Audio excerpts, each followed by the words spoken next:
Heidi by Johanna Spyri, narrated by Heidi.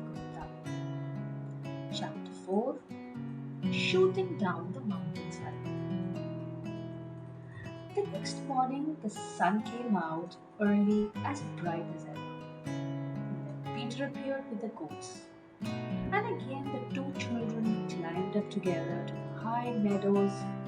And so it went on day after day till Heidi, passing her life thus among the grass and flowers, was burned brown with the sun and grew so strong and healthy that nothing ever moved her. She was happy too and lived from day to day as free and light-hearted as the little birds that make their home among the green forest trees. Then the autumn came, and the wind blew louder and stronger. And grandfather would say sometimes, "Today you must stay at home, Heidi.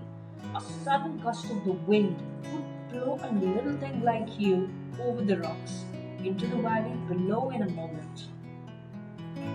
Whenever Peter heard that he was to go alone, he looked very unhappy, for he saw nothing but mishaps of all kinds ahead, and did not know how he should bear the long dull day without light.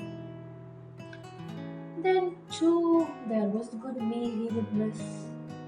And besides that, the goats on these days were so naughty and obstinate that he had twice the usual trouble with them.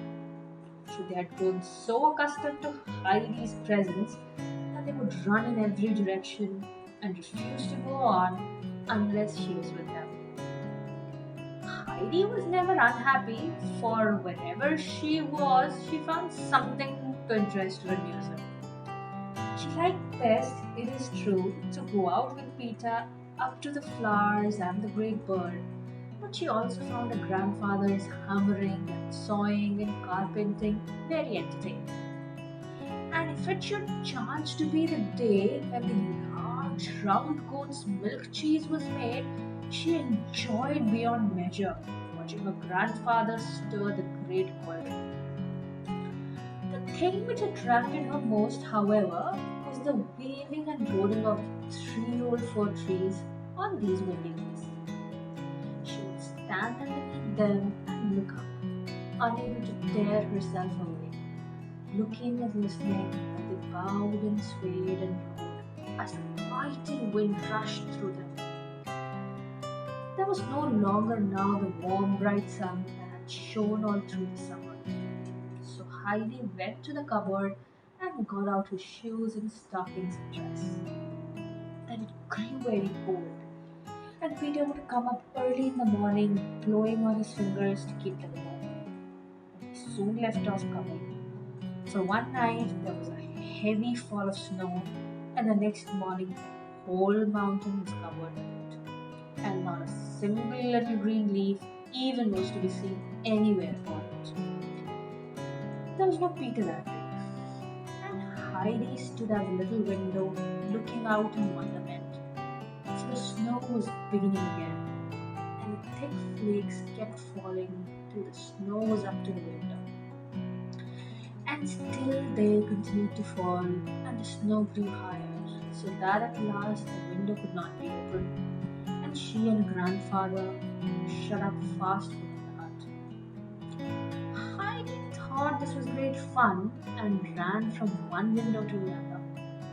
The next day, the snow having ceased, grandfather went out and shoveled it away from the house, and threw into such great heaps that they looked like mountains. Heidi and her grandfather were sitting one afternoon on the three-legged stools before the fire, and there came a great thump down the road. It was Peter, all white with snow, for he had to fight his way through snow drifts. He had been determined, however, to climb up to the hut, for it was a week now since he had seen Heidi. "Good evening," he said as he came in. Then he went and placed himself as near the fire as he could, his whole face beaming with pleasure at finding himself there. Heidi looked on in astonishment. Peter was beginning to thaw all over with warmth, so that he had the appearance of a trickling waterfall. Well, General, how goes it with you? Said the grandfather.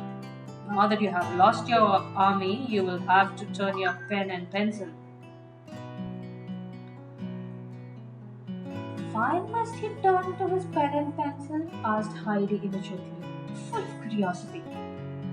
During the winter, he must go to school, explained her grandfather, and learn how to read and write. It's a bit hard, although useful sometimes afterwards. Am I not right, General? Yes, indeed, assented Peter. Heidi's interest was now thoroughly awakened, and she had so many questions to ask Peter about school, and the conversation took so long that he had time to get through our little drive.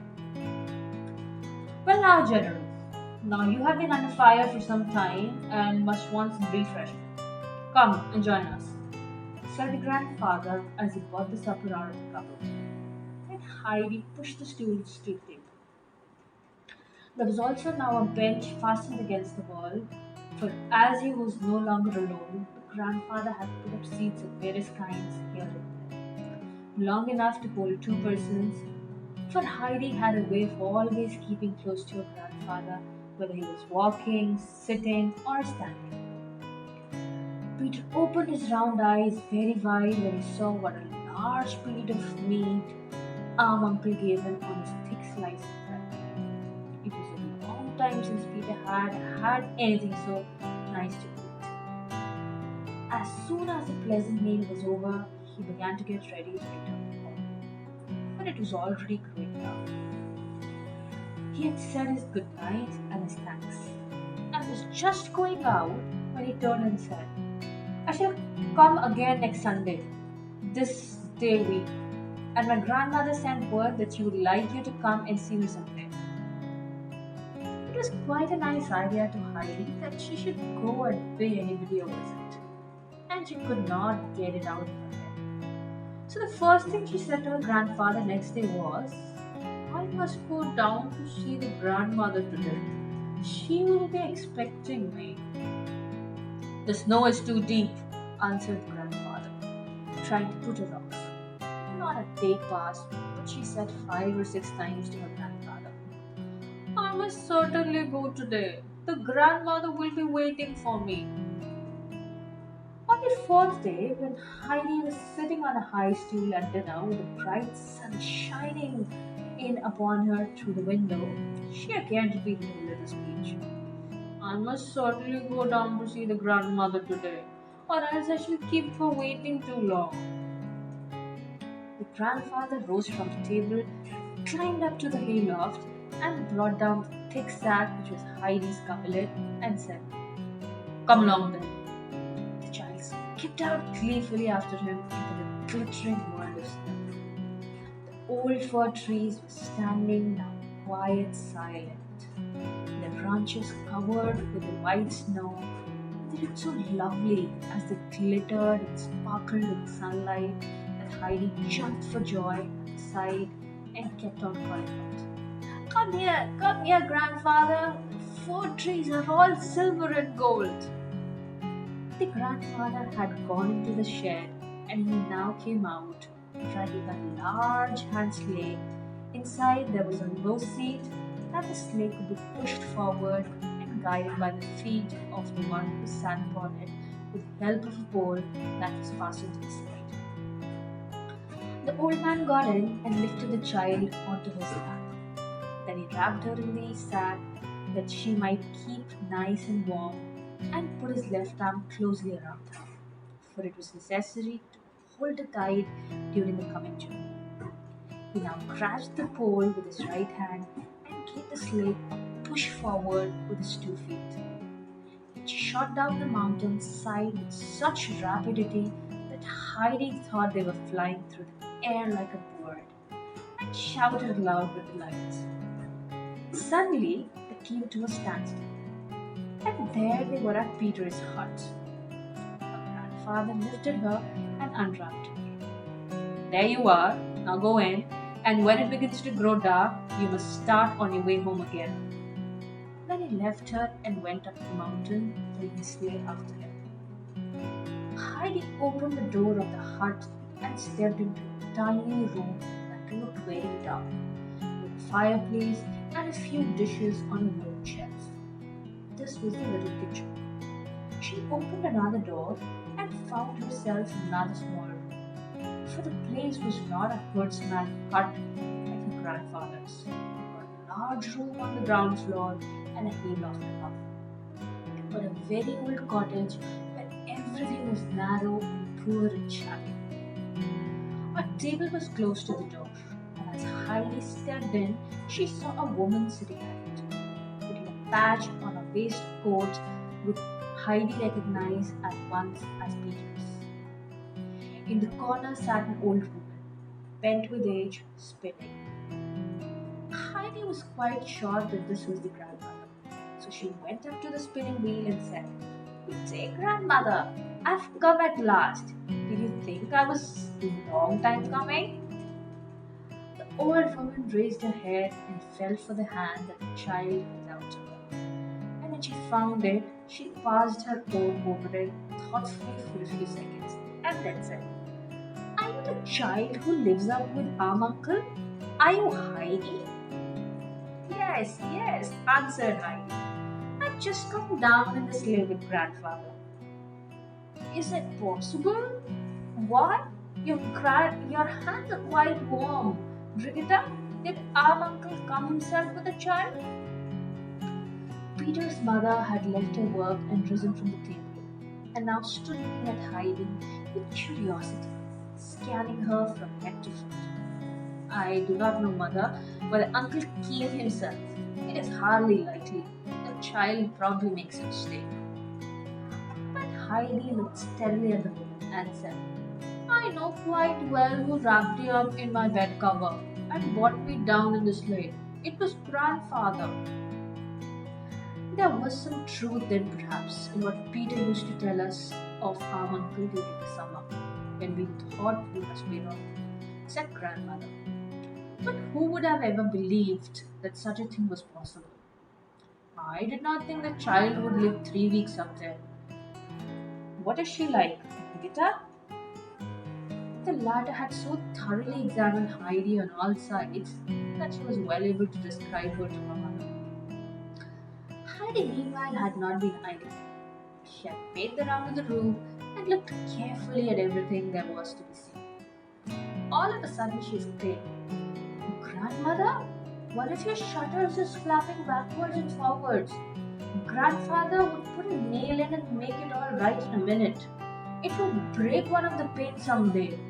Look how it keeps on banking."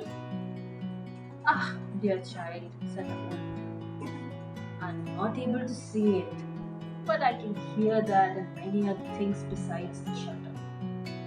Everything about the place rattles and creaks when the wind is blowing, and it gets inside through all the cracks and holes. The house is going to pieces, and in the night when the others are asleep, I often lie awake in fear and trembling, thinking that the whole place will give away and fall and kill us. And there is not a creature to mend anything for us, for Peter does not understand such work." "But why can't you see, grandmother, that the shutter is loose? Look, there it goes again. See, that one there." And Heidi pointed to the particular shutter. "Alas, child, I can see nothing," said the grandfather in a voice of lamentation. "But if I were to go outside and put back the shutter so that you had more light, then you could see, grandmother?" No, not even then. No one can make it light for me again." "But if you were to go outside among all the white snow, then surely you would find it light. Just come with me, grandmother, and I will show you." Heidi took hold of the old woman's hand to lead her along, for she was beginning to feel quite distressed at the thought of her being without light. "Let me be, dear child. It It is always dark for me now, whether it's snow or sun. It will never be light for me again on earth, never. At these words, Heidi broke into loud cry. In her distress, she kept on sobbing out. Who can make it light for you again? Can no one do it? Isn't there anyone who can do it? The grandmother now tried to comfort the child, but it was not easy to quiet her. Heidi did not often weep, but when she did, she could not get over her troubles for a long time.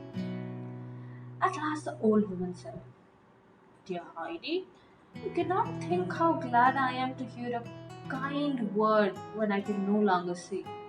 And it is such a pleasure to me to listen to you while you talk. So come and sit beside me and tell me what you do up there and how grandfather occupies himself. I knew him very well in the old days, but for many years now I have heard nothing of him except through Peter, who never says much. This was a new and happy idea to Heidi. She quickly dried her tears and said in a comforting voice, Wait, grandmother, till I have told grandfather everything. He will make it light for you again, I'm sure, and will do something so that the house will not fall. He will put everything right for you. Heidi now began to give a lively description of how her life with the grandfather is, and of the days she spent on the mountain with the goats, and then went on to tell what she did during the winter, and how her grandfather was able to make all sorts of things, seeds and stools and mangers, where the hay was put for little swan and little bear, besides a new large water tub for her to bathe in when the summer came, and a new milk bowl and spoon. The grandmother listened with the greatest attention, only from time to time addressing her daughter. Do you hear that, Brigitta? Do you hear what she's saying about Uncle? The conversation was suddenly interrupted by a heavy thump on the door, and in marched Peter, who stood stock still, opening his eyes with astonishment when he caught sight of Heidi. Then his face beamed with smiles as she called out, Good evening, Peter. What is the boy back from school already? Exclaimed the grandmother in surprise. I've not known an afternoon to pass so quickly as this one for years. How's the reading getting on, Peter? As usual, was Peter's answer. The old woman gave a little sigh. Ah, well, she said. I hoped you would have something different to tell me by this time, as you are going to be 12 years old this February. What was it you hoped he would have to tell you? Asked Heidi, interested in all the grandmother said. I mean that he ought to have learned to read a bit by now, continued the grandmother. Up there on the shelf is an old prayer book with beautiful songs in it, which I have not heard for a long time, and cannot now remember to repeat to myself. And I hope that Peter would soon enough learn to be able to read one of them to me sometimes, but he finds it too difficult. Heidi now jumped up from her low chair and holding out her hand hastily to her grandmother said, Good night, grandmother. It is getting dark. I must go at home at once. And bidding goodbye to Peter and his mother, she went towards the door. But the grandmother called out in an anxious voice, Wait, Heidi, you must not go alone like that. Peter must go with you. Have you got something warm to put around your throat? I have not anything to put on, called back Heidi. But I'm sure I shall not be cold. And with that she ran outside and went off at such a pace that Peter had difficulty overtaking her. The child had taken but a few steps before they saw the grandfather coming down to meet them, and in another minute his long strides had brought him to their side. That's right, Heidi, you kept your word, said the grandfather, and then wrapping the sack firmly around her, he lifted her in his arms and strode off with her up the mountain.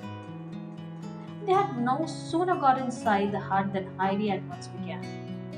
Grandfather, tomorrow we must take the hammer and the long nails and fasten grandmother's shutter. and driven a lot more nails in those places. For a house shakes and rattles all over. We must we? Who told you that? Asked her grandfather. Nobody told me, but I know it for all that, replied Heidi. For everything is giving way, and when the grandmother cannot sleep, she lies trembling. For she thinks that every minute the house will fall down on her heads, and everything now is dark for grandmother, and she does not think anyone can make it light for her again. But you will be able to, I'm sure, grandfather. Tomorrow we must go and help her. We will, won't we, grandfather? The child was clinging to the old man and looking at him in trustful confidence. The grandfather looked down at Heidi for a while without speaking and then said, Yes, Heidi, we will do something to stop the rattling. At least we can do that. We will go down about it tomorrow. The child went skipping the room for joy, crying out, We shall go tomorrow, we shall go tomorrow. The grandfather kept his promise.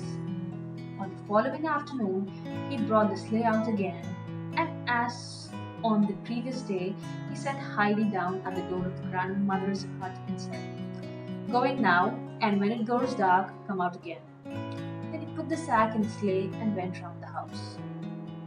Heidi had hardly opened the door and sprung into the room when the grandmother called out from a corner, It's the child again, here she comes. Heidi ran to her and then quickly drew the little stool close up to the old woman, and seating herself upon it, began to tell her and ask her all kinds of things. All at once came the sound of heavy blows against the wall of the hut, and grandmother gave such a start of alarm that she nearly upset the spinning wheel, and cried in a trembling voice, Ah, my God, now it is coming. The house is going to fall upon us. But Heidi got her by the arm and said soothingly, No, no, grandmother, do not be frightened. It is only grandfather with his hammer.